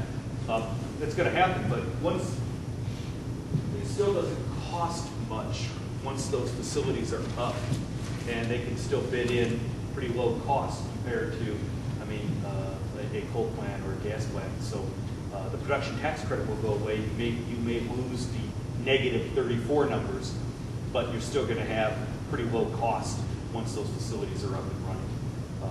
That's the biggest. That was the biggest. I mean, you talk about the NOPR that came out. They're looking at what our state's doing. You listen to other groups saying that, you know, by states subsidizing a fuel source, you're destroying the market. You're not. Our markets are not what they used to be. So I think the DOE is trying to look to say, all right, we have all this wind, we have all this solar, we have all this stuff, but what about baseload, right? And what we're going to do and how do we look at supporting coal and supporting other types of our baseload facilities. MISO has said that because we are so vertically integrated that it's not going to affect us much because we allow the states to set the IRPs. I mean, Ameren and everybody has to come to you to say we want to build something, and you the Missouri Commission, take a look at it and say, yes, you need it, no, you don't, because they're going to pass that cost back on the consumer. We're in the retail choice states. Those generators make money 2 ways: capacity market and energy market. And the energy costs are low, and the capacity costs are coming down. I mean, I think PJM, at least in the Chicago area, was $124. MISO was $1, but we were $1.50. So I mean, you can see the difference in capacity prices. But to touch on that's what MISO is looking at, is how that applies to all the states that are vertically integrated. You know, look at PJM, yes, because they're not. So that was our point. So it'll be interesting to see how that comes apart. You look what Illinois did with ZECs, zero emission credits. They providing a source of subsidy to the couple new facilities in Illinois, and coal didn't get those. So each state is taking its own shot at how to preserve their baseload energy. So yes, we are dealing with that. That was part of, I talked about our studying and our planning on what we're going to do, because as these coal plants retire, we also have to look at our transmission planning system to make sure that we can move where the new generation is to the load. From a timing perspective, make sure I answer your question also. There's a rush because the production tax credit only applies if you're generating at a certain point in time. So right now, there's a rush to get my steel into the ground and my energy being produced. What Bob's talking about, which I don't know if you're talking about later, people used to estimate the amount of wind that the system could handle. And I think back in like 2011, 2012, people said, well, okay, if 20% of my energy is coming from wind, we think that's about the most that they can handle. If you look at some of the SPP numbers lately, they've been at over 50% of their energy coming from wind on some hours of the day. Generally, it's 3 a.m. because, you know, the wind's blowing at 3 a.m. Unless you're me and you're watching Netflix at 3 a.m., there's not a lot of electricity use. So it's pretty hard to hit, or it's pretty easy to hit a high percentage. So, but there's a lot of discussion going on about how much wind it can handle and what you need to do in order to support the wind. When Bob was talking about the ancillary services market, you know, wind, you know, the wind blows a little bit less. I need a little bit of energy to make up for that slightly less amount of wind. You know, your regulation market becomes really important to have resources that can produce a little bit more, a little bit less at any given time.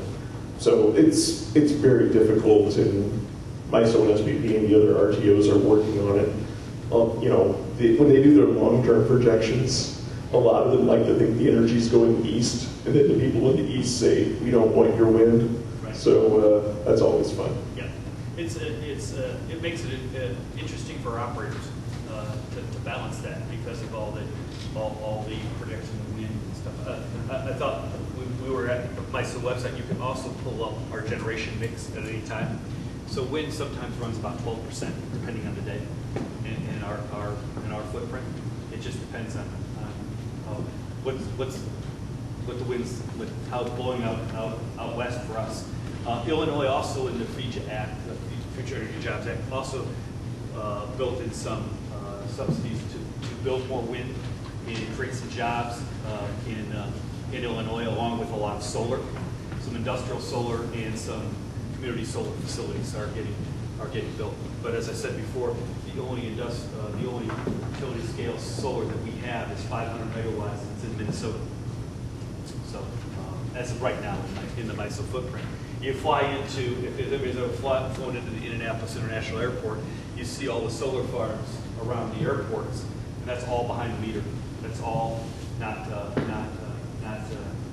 coming into onto the transmission system. It goes to supplement the airport and a few other resources. Any other questions? So I'll go through this real quick because we talked about this. The overview of generator dispatch, the supply office submitted by the electric generation units. I spelled it out here, EGUs.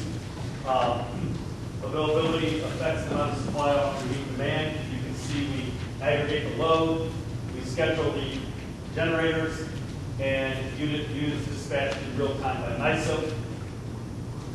And then long-term reliability is assured through mandatory reserve margins. Talked about that. Load serving entities must meet their load forecast plus their planned reserve.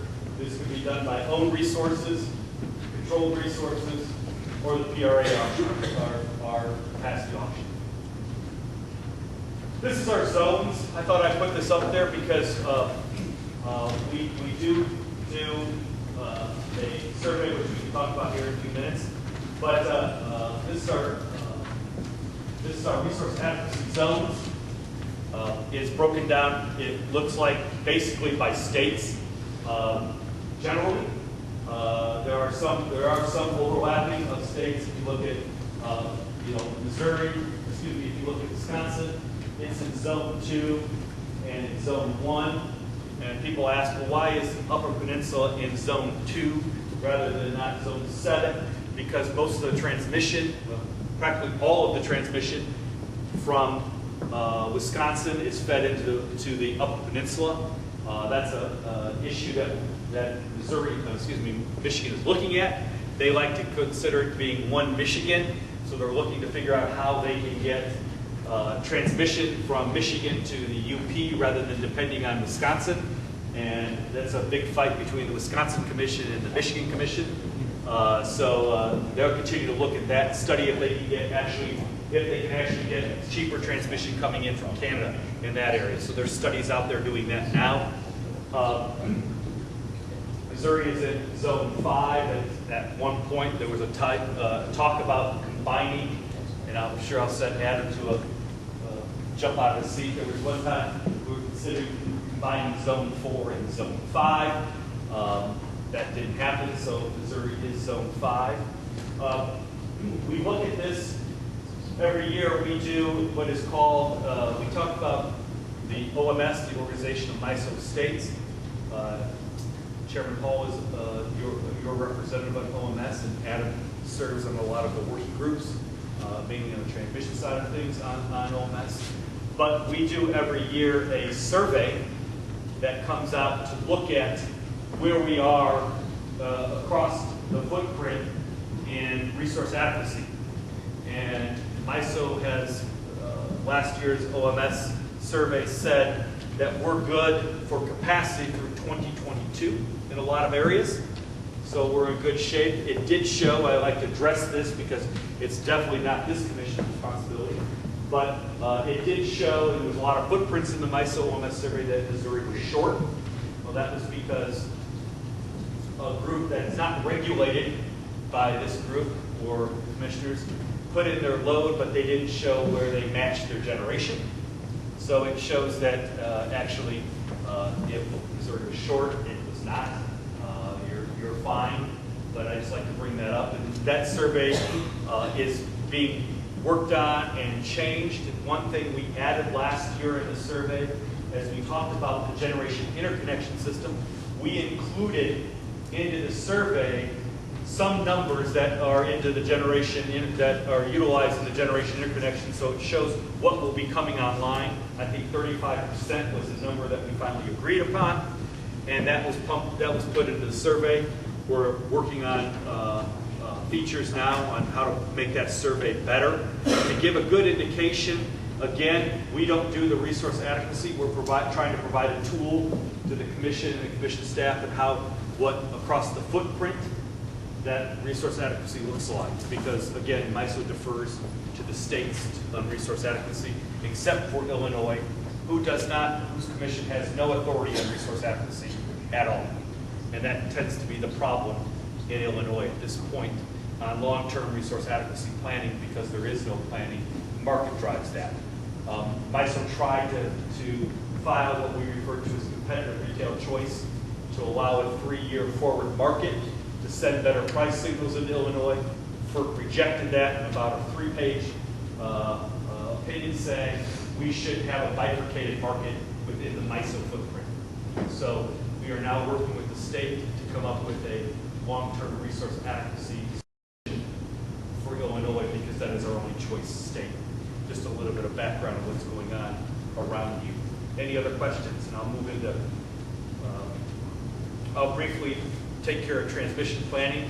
And this is where the expert sitting in the front row is. So I'll work on this and we can talk a little bit. Again, any questions about the markets that we talked about? So transmission planning, the third leg of what MISO's responsibility, obviously keeping the lights on, providing low-cost energy through the markets, and the final key component is transmission planning that MISO does. Very controversial at times, and right now we're going through, and we're going to have a slide on it, we're going through the stakeholder process on the big factor of transmission planning called cost allocation. How do people pay for the expansion of transmission across the footprint in Missouri and the interregional areas around us? So MISO is what I refer to as a bottom-up, top-down approach to transmission planning. It is objective because we take a holistic approach. We look at multiple drivers to maximize the value of regional transmission. We look at footprint diversity, public policy decisions, as we see states continue to look at new renewable standards. When we talk about multi-value projects, MVPs, back in 2011, that was the movement with the states. The states started looking at all these new renewable standards and set renewable standards. And with the help of governors and MISO planning staff, we helped try to get renewables into the footprint to help those states meet the reliability, their new renewable standards. The changing resource mix, public policy, and footprint all go into a glass, and we sort of shake it up, for lack of a better word, and do a top-down approach to planning. We look at the generation interconnection system, and we look at other near-term needs to try to look at all these projects, which is the best way to handle transmission planning for the future. For a while, it was being driven by the Clean Power Plan. We had an overlay going on, taking a look at what we would need if the Clean Power Plan would be implemented, and what type of transmission needs would have to be met at those terms. The other thing we talked about, as we talked about earlier, the retirement of coal, what type of transmission needs the new generation to meet the needs of every state. So we call it MTEP. Remember I talked about one of the responsibilities of the board of directors was to approve an MTEP plan. That stands for the MISO Transmission Expansion Plan. So as we get more acronyms, I'll try to define them. So we talked about the top-down process approach. We looked at the interconnection queue, stakeholder participation. Each year, your transmission owners will submit what projects that they think or may need to be built into the system. They must, even if they're going to pay for it, we'll have a chart up here in a few minutes. Even if the TO or Ameren is going to pay for the project, it still needs to come through our process and take a look at, because it affects the big transmission system as we control it. Policy assessments, information exchange. We look at any projects that are out of cycle. Remember I talked about it's a process that starts, it's an 18-month process that starts and ends in December, so we're working on next year's process for next December. And the bottom-up planning approach. So let's talk about a few of the projects that we can talk and how they're allocated. I talked to you a little bit. We can start at the bottom. The multi-value projects. Those are the 100% postage stamp to load. That means all of MISO footprint will help cover those costs. That is actually being talked about as all these projects are being talked about in a new way of cost allocation at MISO right now. Obviously, the commission staff and OMS are involved in this, along with our TOs, along with our stakeholders, trying to take a look at how is the best, fairest, and most economic way to spread the cost of transmission planning and transmission costs around the footprint. The big projects, multi-value projects, and if I'm right, we haven't had any since 2011. That's correct. That's the last one. We probably won't have any in the near future until there's some different policy change. And as I talked about, the 2011 multi-value project was based on a lot of factors, but one of the major factors was as states started changing the renewable standards and trying to get the wind and other renewable resources into the MISO footprint. There is a few of the projects still outstanding. Here is one here, and there is one in Wisconsin, and a few others across the footprint that still need to be worked on. You look at the market efficiency projects, that's to reduce market congestion when benefits are 1.25 times excess cost, and that's distributed to local resource zones. Remember I showed you a map of that, and you can see, I don't have to read through them all, these are how, what standards are. I can talk a little bit about the 345. That is a topic of discussion for growth in the transmission planning. Do we lower that number? Do we keep that number the same? That's being talked about during the stakeholder process right now, so that maybe more projects can be built between the seams, PJM and MISO, and also SPP. As we move, if you ever get a chance to come to our control, you can see as we continue to move west, and the lines tend to be a little lower than 345s. So how does MISO work with our neighbors to try to match that up so that we can solve some of the potential congestion problems that we have across our seams? Or are there other projects that we can work with SPP or other groups to try to find out better ways to move generation in a more cost-effective manner? And that's being discussed as we sit now. We talked about earlier that we're going to start next month at PAC, I believe, Adam, that we're going to talk about lessons learned.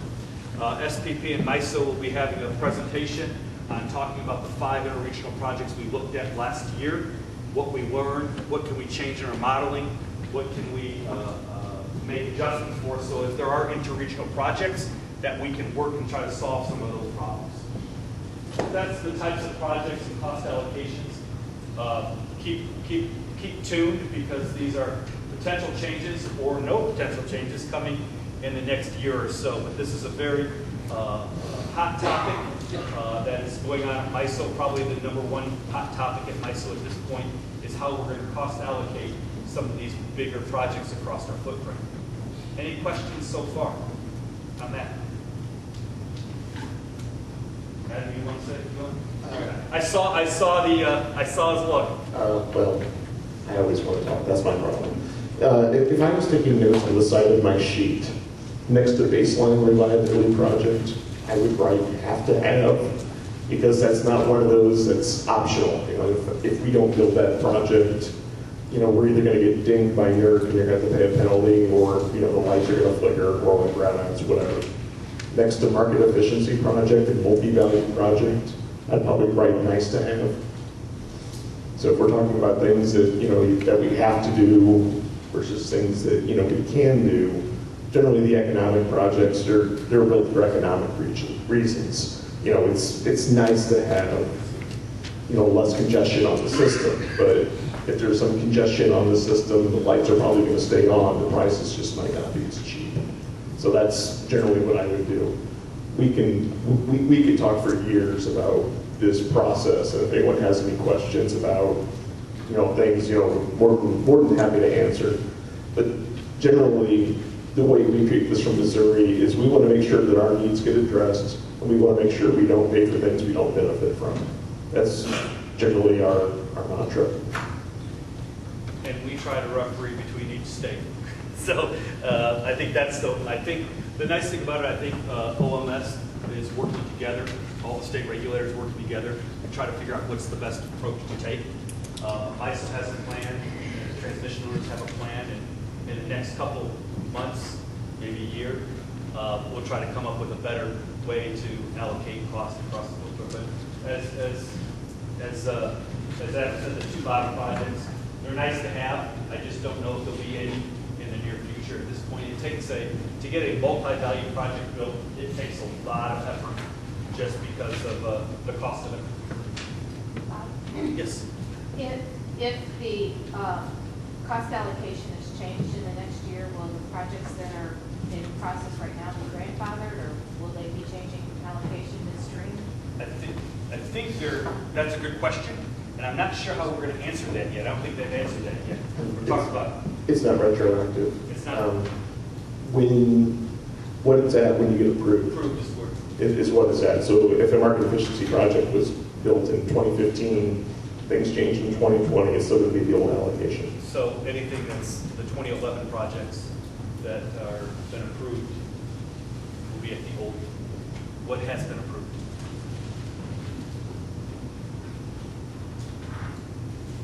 One other note, yes.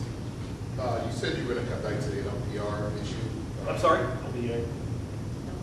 Or load forecasting or balancing authority, those are my two things. The NPR with the to prop up the coal plants. I'll talk about that at the end. So I get through transmission. Did you say SSR? Well, I would talk about that concept and we'll see if that goes. I can do that at the end. Let me just wrap up transmission, then we can talk a little bit about that. Sorry, yeah, oh yeah, go ahead, please. So to the extent that a constraint can be solved through transmission upgrades, and that cost can be spread over multiple utilities, you can also fix a constraint by building generation on the opposite side, right, to help with that issue. Does MISO do any review on the difference in that cost to fix that constraint? He grabbed the mic faster than I could talk, so. Sorry.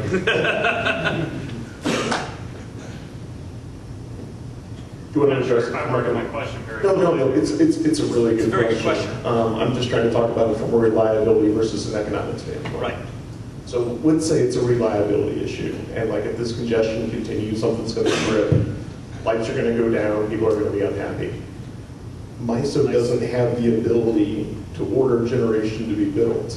So MISO has a hammer, and every transmission problem that's reliability based looks like a nail to them. So if they're the reliability coordinator and their only tool is to kind of order transmission lines to be built, that's what they're going to do.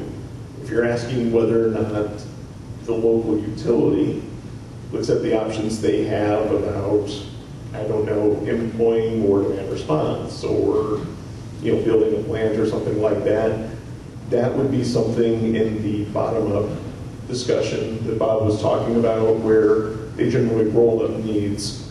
So MISO would work with hypothetical Missouri utility hammer and try to identify what the problem spots are. and MISO would say, you know, hey, we need to make sure this problem gets solved, they would probably order a line. So they would not do the cost-benefit analysis to see whether or not, you know, building generation or doing demand response or, you know, shifting load some way would be done. That would be something the utility would need to do. Right. And so the question is, you know, how are these non-transmission alternatives, that's what sometimes are called NTAs, get looked at in the planning process? I would say not very well. MISO would say they do a good job. It's probably somewhere in the middle. But that's exactly why OMS took DER as a strategic priority, because we thought that there were instances where instead of transmission, we could look at DER. And so, I mean, I think the point. No, That's exactly right. Whenever there's a reliability, remember what I talked about, keeping the lights on is the number one MISO responsibility. We'll throw a hammer down because that's our responsibility. But Chairman Hall talked about OMS stepping up and taking the lead on the ER role. It's important because it may be less expensive than building the transmission, and it's state-based, right? And they can solve their problems.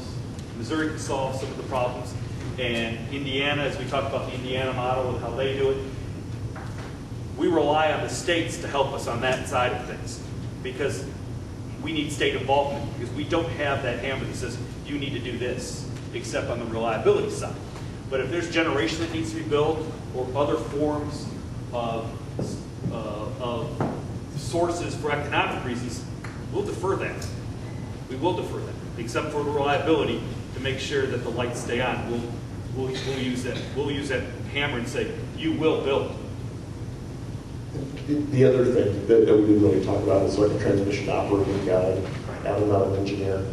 You know, if they can operate the line differently to reduce the congestion versus, you know, building an extra line, a lot of RTOs will go ahead and put that out and put out a special operating guide. You know, we do that. We have special. When there's problems, we can sit down with the TOs or the utilities and come up with maybe a better operation guide so our operators in our control center can actually move that around and have parameters that they can work with so everybody's on the same page. So we'll institute a special operational guide for that unit or that transmission.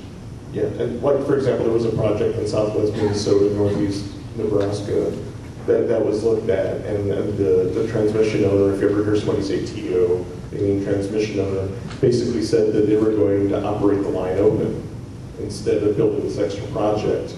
Now that TO was happy, a lot of the other people weren't happy because you're basically hiding congestion around the system. You know, the congestion's got to go somewhere. So you know, if I open my line, you know, if I basically say, you know, there's going to be absolutely, you know, no toll lane here, so the cars are just going to go through. You know, I solve my problem, but you know, maybe I just pass it off to somebody else. And if they pass it off to somebody in a neighboring RTO, you know, MISO's happy, but you know, SPP maybe pleasantly peeved, we'll say. Yeah, and that's what happened sort of, and that's why we're talking about lessons learned. That's sort of what happened in some of the five. We had a project identified between SPP and MISO, and then a temporary operational guide sort of came into play to open, and that sort of solved the $3 million, $1.3 million project. Now everybody's happy. So let's work together to try to solve that so we don't have that again. And the December PAC, we'll be talking about that with SPP and how we can model better and look at our operational guides across the sectors to see if we can smooth the seams operations out. On the final slide, I'll just do this and I'll come back and answer questions and address issues that are outstanding. Just the regional transmission overlay study develops a robust plan. We are starting to work through interregional projects now more than a big overlay. The overlay study is over with. So now we're going to break it down to interregional. We had an interregional planning where SPP and MISO identified 5 projects. We're going to continue doing those.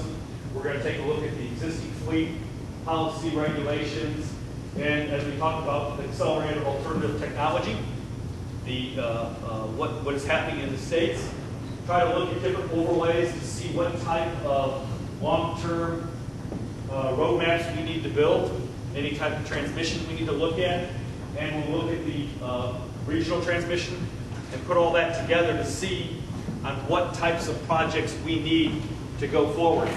Like I talked about, I don't think there'll be any of the big long-term MVP projects probably for another few years until we understand what the cost allocation rules are going to be and until there's some public policy that drives it, as it did in 2011.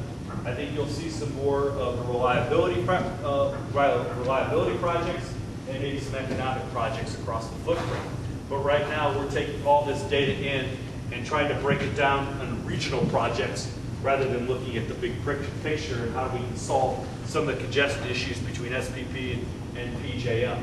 And as talked about earlier, looking at that 345, do we need to lower that number to maybe get some more projects in the system rather than just the bigger projects? So that's a big issue going forward in transmission planning. And as Adam mentioned, why MISO controls all this, because what one transmission owner does by opening a line can affect the large transmission system at a whole.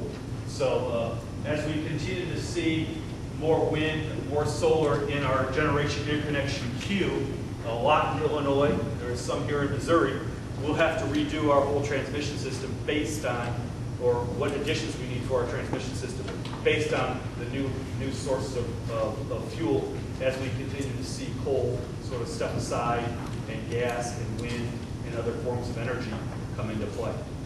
So that is sort of the MISO 101. Hopefully it was educational to everybody across the board. And I think I have 3 questions that I still need to address on.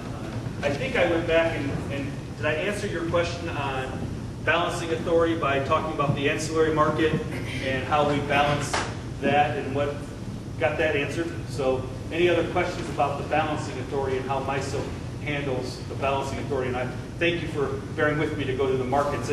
I think it helped try to close that loop. DOE. It'll be interesting to see what happens there. MISO was pretty much sort of staying out of it for a while, but we did file comments briefly. I know other units have filed.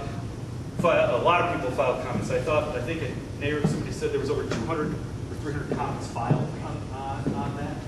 I think we have said that because we're vertically integrated, that it doesn't apply to our capacity auction. It really, truly, as we talked about, our capacity auction, it's really just a 2-week spot market to see if we have enough, because the states in our area, MISO defers to the states to make sure that they have enough resource adequacy and they can meet those standards through their IRP process.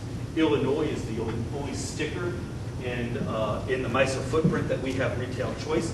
However, Illinois took care of sort of their fuel source by passing zero emissions credits in the Future Energy Jobs Act. So MISO deferred to the states on what type of fuel source.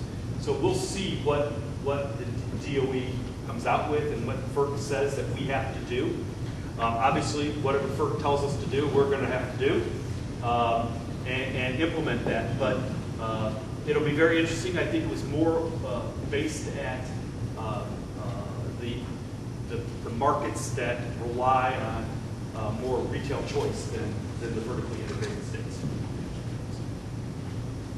Again, like I said, we on the resource advocacy side of things defer to the states and reserve margin be set, but the states can change if they decide to do that. But they usually stick with the MISO reserve margin.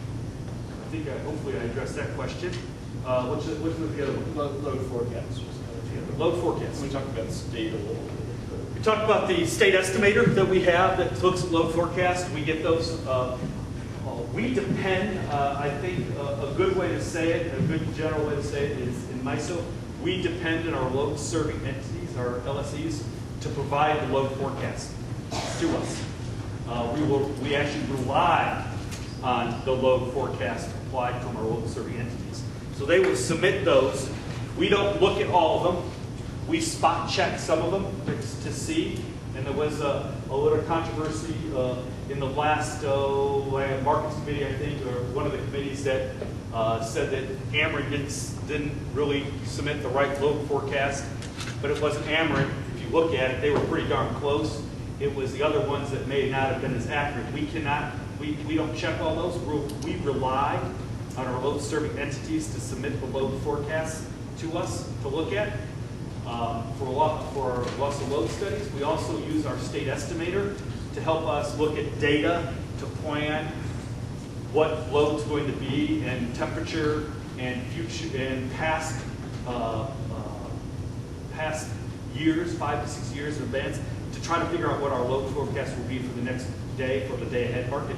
That's basically how we rely mainly on our load serving entities to provide that data to us. Is that data provided, I mean, how granular does it get? Is it one forecast for zone 5, or is it down to a nodal level, or somewhere in between? I think it's based on, I don't know the answer to that. That's a great question. I think it's based on their whatever load, whatever entity they serve. So like Ameren, Illinois will provide our load for their load cast for their customers.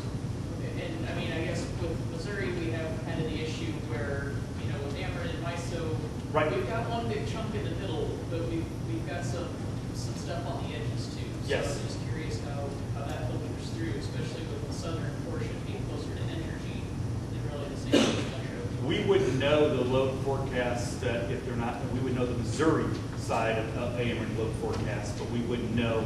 And anybody else in MISO, we talked. You know, I wanted to make mention as I talked about the MISO OMS survey to make mention that this commission, there was plenty of capacity in this. It was some of the unregulated side of things that didn't provide the data. So. Okay. I'm sorry. Now Yeah. I realize we're talking about. I'm sorry. Okay. Not for the yearly load forecast. Okay. I mean for like per day ahead operations, but I think you addressed that pretty well earlier with the state forecaster in here. Yeah. Thank you. Sorry. No problem. Yeah, it's really tough to try to keep all the load forecasting separate. It is. Sorry. And also because MISO, you know, sometimes wants information 20 years out to run a long-term benefit analysis, and then they only ask the utilities for 10 years out. Right. So, you know, then you have the question, you know, do you ask the utilities if they have 20-year out information? If you're a state like Missouri that does IRP planning for 20 years out, right, we have that information. If you're a state that, oh, go ahead. Sorry, just jumping back then to the load forecast for the year ahead stuff. Is that typically provided, or does it vary as to whether that's provided net of DR, net of solar, you know, another DG, or is it a gross number? They supply a gross number and then they also net it out. Okay, thanks. Thanks, Ed.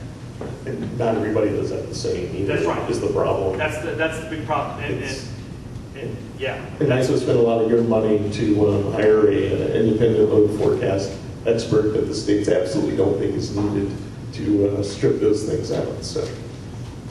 And I'm used to Adam taking shots at MISO, so it's okay. I think that's shot one. I think I've been pretty good. Yeah, he has. Yeah, actually, yes.